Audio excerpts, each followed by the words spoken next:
je pourrais vous parler du lâcher-prise là, pendant quasiment une semaine. Il fallait que je choisisse des affaires. Fait que j'ai choisi de vous parler de quoi faire quand quelqu'un vous dit lâche-prise. Tu sais, des fois, tu racontes ce que tu vis à quelqu'un, puis la personne, elle dit, ben oui, mais là, lâche-prise avec ça, là. Puis c'est énervant quand je vous dis ça. Ou des fois, ils disent, ah, il y a une conférence sur le lâcher-prise, je vais t'inviter. Il y en a qui font ça aussi. Fait que, quoi faire quand il y a quelqu'un qui nous dit lâche-prise quand on est en train de parler de nos affaires? On va parler de notre pouvoir sur les difficultés dans la vie. Là, ce soir, la conférence est sur le lâcher-prise. Je te dirais que moi, en janvier, j'ai pris un grand virage dans ma pratique. J'étais psychologue clinicienne là, depuis 16 ans. Puis là, j'ai décidé que plutôt que de m'occuper de faire disparaître les problèmes psychologiques, j'ai plus envie de travailler à faire apparaître la santé psychologique. Fait que j'ai envie de transmettre les connaissances sur comment prendre soin de sa santé psychologique. Fait que là, le projet que j'ai mis sur pied, c'est d'offrir une conférence par mois. Là, j'offre mes conférences à Maria, New Richmond, Bonaventure, Passepébiac, Chandler, puis bientôt, je rajoute Gaspé dans mon calendrier. Donc, à chaque mois, il va y avoir une conférence sur un thème particulier. Ce mois-ci, c'est sur le lâcher-prise. Puis en mars, ça va être sur l'hypersensibilité émotive. Donc, comment on peut se protéger quand on est très, très sensible émotivement. Il y a vraiment des choses concrètement qu'on peut faire pour se protéger. Fait que la conférence va porter là-dessus. Fait qu'à chaque mois, ça va changer de thème. J'en ai une sur le deuil qui s'en vient aussi au printemps.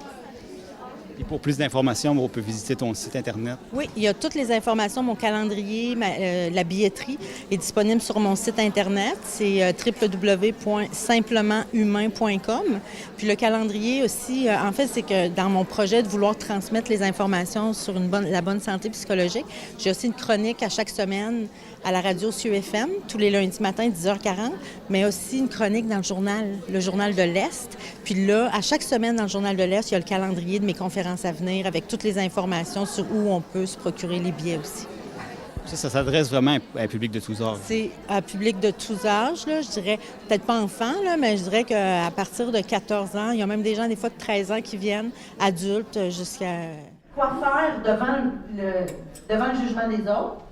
Puis quoi faire sur le comportement des autres? Pensez-vous qu'on a du pouvoir sur le comportement des autres? Non. Vous allez être surpris. Dans mon projet, je voulais impliquer aussi les organismes de la région. J'avais besoin de points de vente physiques où les gens pouvaient aller acheter leurs billets. Donc, pour chaque conférence, j'ai un organisme communautaire qui est associé avec moi. Pour tous les billets qui sont vendus au point de service, il y a 5 $ qui vont être remis aux organismes communautaires. Donc, dans l'année, là, ça va permettre de remettre là, autour de 15 à 20 000 $ aux organismes communautaires de la région. Ouais. Si vous passez 10-15 minutes par jour à vous entraîner à lâcher prise, quand ça va être le temps de lâcher prise, ça va être plus facile.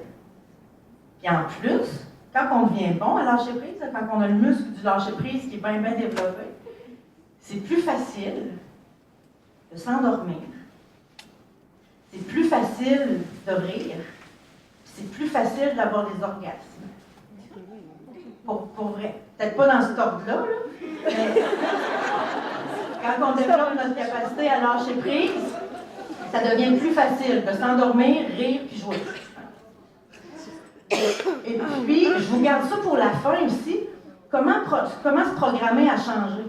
Parce que ça se peut que d'ici la fin de la conférence, vous ayez des résolutions. Vous dites, à partir de maintenant, moi, je vais essayer de faire ça plus.